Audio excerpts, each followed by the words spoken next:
Hello everybody, welcome to Unique Study Centre. तो आज हमारे एक किसी व्यूअर ने कुछ भेजा है, तो वो आप लोगों को दिखाना चाहते हैं कि वो है क्या। और इसमें उनका कुछ एक तरह से अब ये देखते कहाँ से आया, क्योंकि अगर इतनी दूर से किसी ने भेज दिया कुछ भी, चाहे वो छोटी चीज हो, है ना, उसकी प्राइस और नहीं देखी जाती है क्या है। बट अगर उन्होंने भेजा है और इतनी दूर से हम लोगों के पास आया है तो अच्छा लगता है कि हाँ, मतलब नंद किशोर ज्वेलर्स, ये जो है नंद किशोर ज्वेलर्स, और ये कहाँ से, आजमगढ़ से इन्होंने भेजा है। तो ये चीज काफी शंकर जी के फवारे के पास कुर्मी टोला आजमगढ़ तो ये जहाँ पे अभी ये हम लोगों को नहीं पता कहाँ पे ये पता है, लेकिन अगर भेजा उन्होंने तो उनको बहुत बहुत धन्यवाद। बहुत बहुत धन्यवाद। आप लोग बहुत प्यार दे रहे हैं। इन्होंने बहुत दूर से भेजा, आजमगढ़ से भेजा है। मतलब काफी खुशी हो रही है हम लोगों को। हम लोग के पड़ोस का जिला है, मतलब वहाँ से लोग देखते हैं, तो उन्होंने भेजा है, बोला है कि यहाँ आप अपने स्टूडियो में लगा लीजिए। तो हम लोग इसको स्टूडियो में बिल्कुल लगा लेंगे, और बस आप लोग ऐसे ही प्यार बनाए रखिए। चलिए अपना साइंस का क्लास देखिए। अब हम अपनी क्लासेस शुरू करते हैं। तो यहाँ नंद किशोर ज्वेलर्स जी का बहुत बहुत धन्यवाद। अब जो भी है ना, तो मतलब शायद फेस टू फेस कभी देखे भी नहीं है। तो अभी तक हमने जो हमारा रिप्रोडक्शन का फर्स्ट पार्ट था, जो असेक्सुअल रिप्रोडक्शन था, उसको कंप्लीट कर लिया है। जो हमारा रिमेनिंग पार्ट था वो था सेक्सुअल रिप्रोडक्शन। और ये जो होता है ये प्लांट और एनिमल दोनों में होता है। और सेक्सुअल में जो हमने असेक्सुअल में जो हमने देखा था वो ज्यादातर मतलब प्लांट्स में ही था। तो अब यहाँ पे दो हिस्से हमारे पास होंगे सेक्सुअल में भी। एक हम प्लांट्स के बारे में पढ़ेंगे। अच्छा, प्लांट्स का जो पौधों का होता है वो दोनों तरह का मतलब रिप्रोडक्शन का दोनों तरह का होता है। प्लांट्स मतलब उनका एसेक्सुअल भी होता है और सेक्सुअल, लैंगिक और अलैंगिक दोनों तरह का होता है। और एनिमल का भी होता है। तो एनिमल का मतलब जो मल्टी सेलुलर ऑर्गेनिज्म है उनका ज्यादातर सेक्सुअल रिप्रोडक्शन से ही, सेक्सुअल प्रोसेस से ही रिप्रोडक्शन होता है। लैंगिक प्रजनन उनमें होता है जो बहुकोशिकीय जीव होते हैं, है ना। तो पहले हम अपना प्लांट्स का देखते हैं। तो प्लांट्स में किस तरह से होते हैं। तो प्लांट्स का जो रिप्रोडक्शन होता है, तो एक तो हमने कुछ पार्ट्स देख लिए जो उनके शरीर के किसी हिस्से से हो रहा था, जो उनके वेजिटेटिव पार्ट से हो रहा था। उसको छोड़ करके जो उनका रिप्रोडक्टिव पार्ट होता है, उनसे जो भी रिप्रोडक्शन होता है वो आता है सेक्सुअल रिप्रोडक्शन में। और इसमें जो हमारा आता है वो आता है सीड प्लांट्स का और फ्लावर। तो जो भी रिप्रोडक्शन सीड से होगा या फिर फ्लावर से होगा उसको हम सेक्सुअल रिप्रोडक्शन बोलेंगे, किसका, प्लांट्स का। और यहाँ पे फिर दो तरह के गैमेट्स आते हैं, मेल और फीमेल, जिनको हम युग्मक बोलते हैं। तो यहाँ पे नर युग्मक होगा और मादा युग्मक। तो मेल गैमेट और फीमेल गैमेट बोलते हैं उसको। अब प्लांट्स के लिए हम एक फ्लावर का देखते हैं कि फ्लावर में किस तरह से रिप्रोडक्शन होता है। तो एक ही फ्लावर में हमारे पास मेल फीमेल दोनों तरह के गैमेट्स होते हैं। कुछ हिस्सा उसमें एक फीमेल पार्ट होता है मिला करके, और कुछ हिस्सा होता है जो मेल पार्ट होता है। अब जैसे यहाँ पे हमको जो फिगर में दिख रहा है, स्टिग्मा है, स्टाइल है और ओवरी है, ये सभी क्या है, ये सब मिला करके ये एक फीमेल पार्ट है। मतलब एक तरह से कन्या पक्ष कह सकते हैं इसको। और जो फिलामेंट और जो एंथर है वो मेल पार्ट है। मतलब उसी एक ही फूल में दोनों रहते हैं। तो फिलामेंट और एंथर, और इसको स्टेमेन बोलते हैं। तो ये दोनों मिला करके जो मेल का हिस्सा होता है उस प्लांट में, वो होता है एंथर और फिलामेंट, और जिसको हम स्टेमेन बोलते हैं। और जो फीमेल पार्ट है, जिसे हमारे पास स्टिग्मा, स्टाइल और ओवरी, तो इन तीनों को मिला करके कार्पेल बोलते हैं एक साथ में। तो ये जो कार्पेल होता है ये फीमेल हिस्सा होता है उस फ्लावर का, और जो फिलामेंट और एंथर है वो, जिसको हम बोल देते हैं स्टेमेन, वो मेल हिस्सा होता है उस प्लांट का। तो ये जो फ्लावर है वो बाइसेक्सुअल है। बहुत सारे मतलब कुछ एनिमल में भी ऐसा होता है, लेकिन ज्यादातर एनिमल में स्पेसिफिक होते हैं दोनों, जो हमारे पास जो दोनों गैमेट्स आते हैं वो अलग अलग जीव से ही आते हैं, है ना। जैसे ह्यूमन में ऐसा नहीं होता, ह्यूमन में जो मेल है वो मेल ही रहता है और जो फीमेल है वो फीमेल ही रहती है। लेकिन वो और फ्लावर में एक ही फ्लावर में मेल फीमेल दोनों होते हैं, ठीक है। अब यहाँ पे इनका ये जो प्रोसेस होता है उस प्रोसेस को क्या बोलते हैं, तो रिप्रोडक्शन होगा कैसे, तो यहाँ पे क्योंकि हमारे पास मेल गैमेट है फीमेल गैमेट है, सेक्सुअल रिप्रोडक्शन में यही होता है कि मेल गैमेट और फीमेल गैमेट, मतलब जो नर युग्मक होता है वो मादा युग्मक के साथ मिलना चाहिए, तभी युग्मनज बनेगा और फिर वो एक आगे जाकर के डेवलप होकर एक नया ऑर्गेनिज्म बनेगा, वो चाहे कोई फ्रूट हो या जो भी है, या अगर एनिमल में है तो कोई नया जीव बनेगा। तो इसके लिए क्या होना चाहिए, हमारे पास नर युग्मक होगा या फिर हम इसको बोल सकते हैं मेल गैमेट,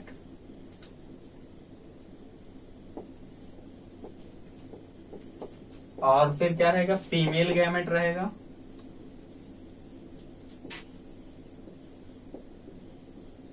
और इसी से बनेगा हमारा जाइगोट। तो जाइगोट फॉर्म होने के बाद ही फिर वो प्रोसेस आगे बढ़ता है तो एक नया ऑर्गेनिज्म बन जाता है।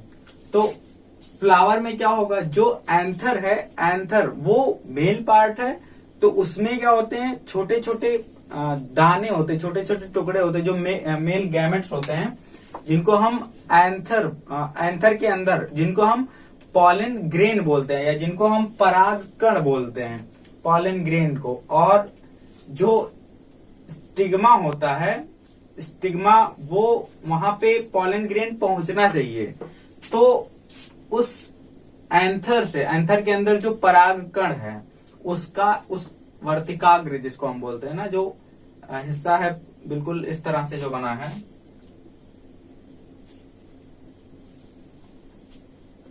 इस तरह ये जो हिस्सा बना है इसको हम वर्तिकाग्र बोलते हैं। तो जो उस पॉलन ग्रेन का, उस परागकण का इस वर्तिकाग्र पर पहुंचना, इसी को हम बोलते हैं परागण या पॉलिनेशन बोलते हैं। अब ये पॉलिनेशन दो तरह का होता है, एक होता है सेल्फ पॉलिनेशन या स्वपरागण, और एक होता है क्रॉस पॉलिनेशन या परपरागण।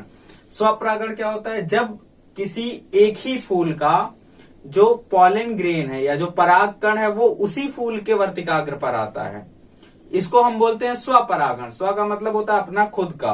तो जब उसी फूल का जो परागकण होगा वो उसी फूल के वर्तिकाग्र पर आएगा या उसी के स्टिग्मा पर आएगा, इसको हम बोलेंगे सेल्फ पॉलिनेशन या स्वपरागण।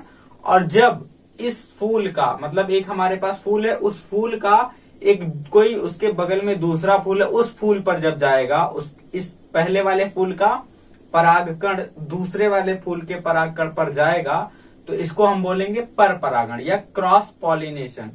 और इसके लिए क्या क्या चीजें जरूरी होती हैं, तो फूल में जो उसकी पत्तियां होती हैं वो इतनी कलरफुल होती हैं, उसमें उतनी महक होती है ताकि जो कीड़े मकोड़े हैं, जो कीट पतंग उड़ते हैं, वो उससे आकर्षित हो, अट्रैक्ट हो और उस पे जाएं। उससे क्या होगा, उनके कहीं ना कहीं उनके पैर में या किसी भी तरह से बस वो जो पॉलन ग्रेन है, जो परागकण है, वो वर्तिकाग्र तक पहुंचना चाहिए। वो हवा के माध्यम से पहुंच सकता है, चिड़ियों की वजह से पहुंच सकता है, या फिर उन छोटे मोटे जो तितलियां हैं, मधुमक्खियां हैं, इन सब की वजह से पहुंच सकता है। और तभी वो प्रोसेस आगे बढ़ेगा और तब जाके जब इसको तब जाइगोट फॉर्म होता है। और जाइगोट फॉर्म होने को हम क्या बोलते हैं, फर्टिलाइजेशन बोलते हैं या निषेचन बोलते हैं।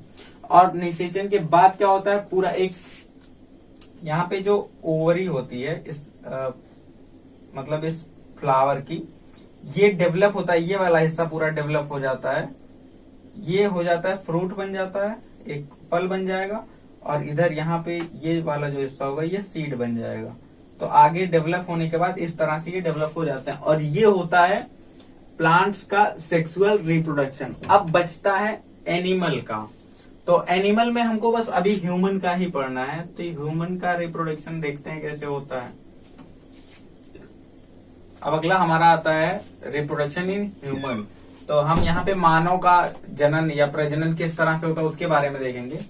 तो पहले जो मेल रिप्रोडक्टरी ऑर्गन होता है, जो मेल रिप्रोडक्टिव सिस्टम होता है, उसके बारे में देखते हैं क्या होता है। तो उसके कौन कौन से पार्ट्स होते हैं, और मतलब जो पॉज करो पहले।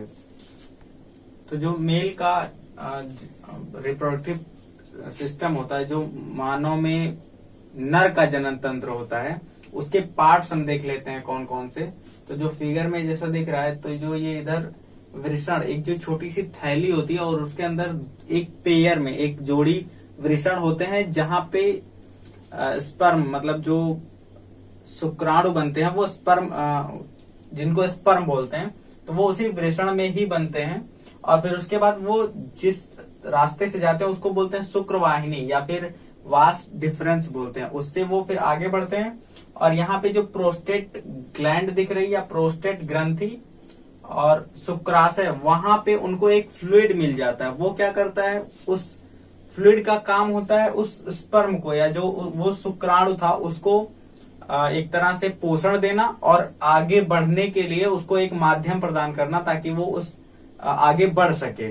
तो ये प्रोसेस मतलब फ्लूइड मिल जाएगा उसको शुक्राशय से, और जो स्पर्म होगा, जो शुक्राणु होगा, वो प्रोड्यूस होगा उस टेस्टिस में या उस वृषण में, और आगे बढ़ेगा। फिर वो पेनिस के थ्रू बाहर रिलीज हो जाता है, और फिर उसके बाद फीमेल मतलब फीमेल के जो रिप्रोडक्टिव पार्ट है उसमें एंटर जब वो करता है, तो आगे जाने के बाद वहां पे अलग प्रोसेस होगा। मतलब जो फर्टिलाइजेशन होता है वो किस तरह से होता है, अभी जब हम फीमेल रिप्रोडक्टिव पार्ट देखेंगे तो वहां पे देखेंगे। अभी बस हमको मेल का देखना है। तो ये वास्ट डिफरेंस, और फिर उसके बाद यहीं पे एक गाल ब्लैडर जो ऊपर थैली बनी होती है, जो जिसको हम मूत्राशय बोलते हैं। तो जहां पे जो पूरे ये तो हम पिछले चैप्टर में डिस्कस कर चुके हैं कि जो जो यूरिनरी ब्लैडर है उसका काम क्या है, तो अभी उसके बारे में नहीं। फिर उसके बाद फीमेल के जो पार्ट्स अलग अलग होते हैं, तो वहां पे क्या क्या है, एक सबसे पहले हमारे पास यहाँ पे एक जो दो साइड दिख रहे हैं एक पेयर में, वो जिसको हम अंडाशय बोलते हैं। तो वहां से एग रिलीज होते हैं और वो आएंगे फिर अंडाशय के बाद जो गर्भाशय होता है वहां पे। तो और जिनसे ये जुड़े होते हैं उनको हम फिलोपियन ट्यूब बोलते हैं।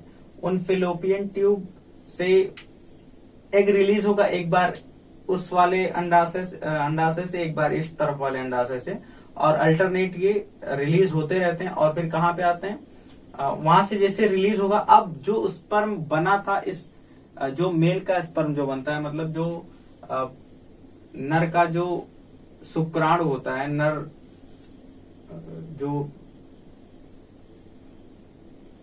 जो मेल से स्पर्म आया था, वो जब एंटर करता है यहाँ पे, अब ये एंटर कैसे करता है, तो ये जब भी इनका सेक्सुअल इंटरकोर्स होता है मेल फीमेल का, तो ये एंटर करता है, रिलीज करेगा। फिर उसके बाद यहाँ पे वजाइना से होके ये जाएगा यहाँ पे यूटेरस में, और यूटेरस में ही, यूटेरस से जब आगे और बढ़ेगा तो फिर ये पहुंचेगा फिलोपियन ट्यूब की तरफ, और वहां पे ये स्पर्म जाके उस एग से मिलेगा, और फिर वहां पे कंबाइन होकर के वहीं पे एम्ब्रियो बन जाता है। एम्ब्रियो का मतलब भ्रूण जिसको हम बोलेंगे। और फिर वो जब धीरे धीरे आगे बढ़ेगा तो यूटेरस में आकर के वो जो रेड कलर की दीवारें दिख रही हैं तीन ऐसे, एक त्रिभुज के आकार में लगभग, तो वहां पे वो आकर के एक चिपक जाता है, चाहे इस तरफ या फिर उस तरफ। उसको हम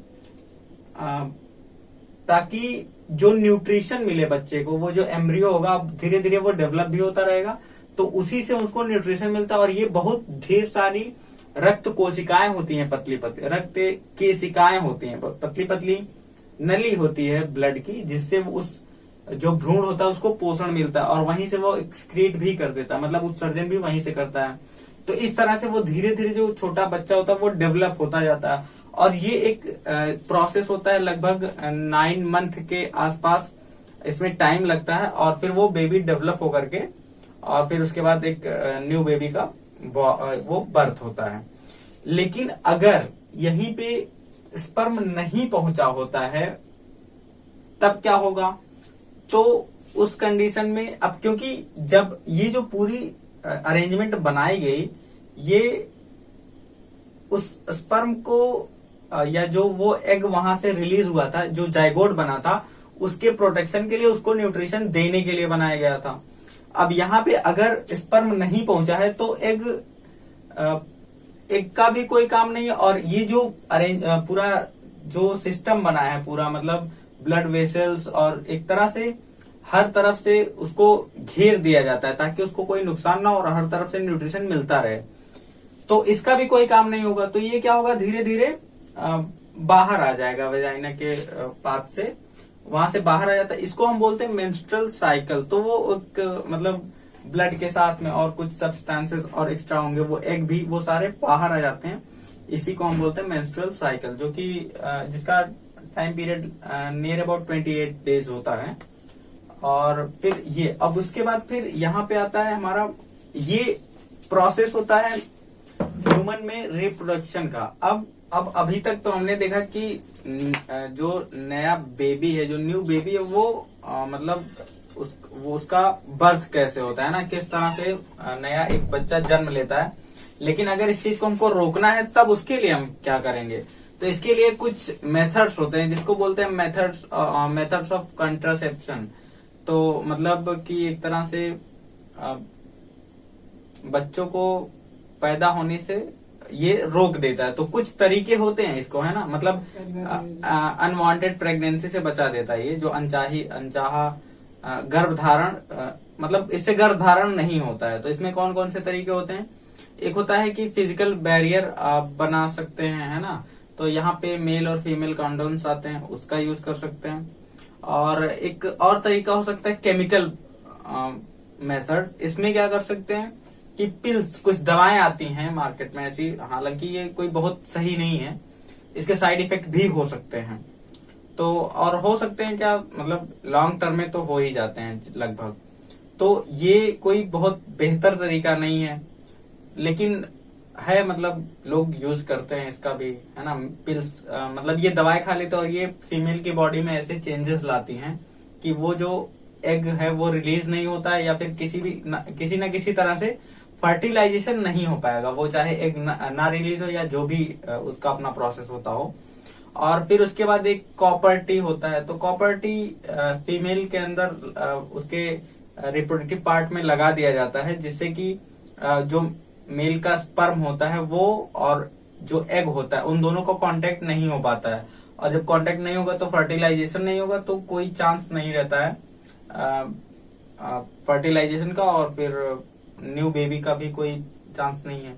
और एक तरीका और होता है जिसको हम परमानेंट मेथड बोल सकते हैं। इसमें क्या होगा कि मेल का जो वास्ट डिफरेंस होता है, जो शुक्र वाहिनी होती है, उसको काट दी जाती है। इसको हम बोलते हैं नसबंदी या वैस्कोटॉमी। और फीमेल में क्या होता है, जो उसकी फिलोपियन ट्यूब होती है उसको काट के बंद कर दिया जाता है, जिसको हम बोलते हैं नलबंदी या फिर ट्यूबेक्टॉमी। तो ये तरीका जो है ये परमानेंट है। एक बार अगर ये हो गया तो फिर उसके बाद वो रिप्रोडक्शन के लायक नहीं रह जाते, वो चाहे मेल हो या फिर फीमेल हो।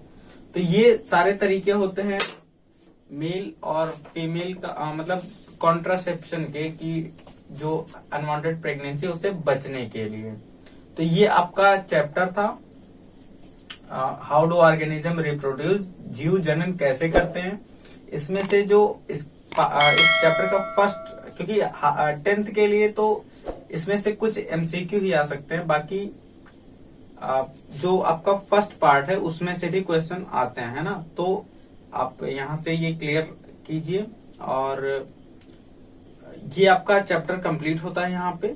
नेक्स्ट चैप्टर हम स्टार्ट करेंगे अपने अगले वीडियो से, जो है हमारा हेरिडिटी एंड इवोल्यूशन या फिर आनुवांशिकता एवं जैव विकास। Thank you.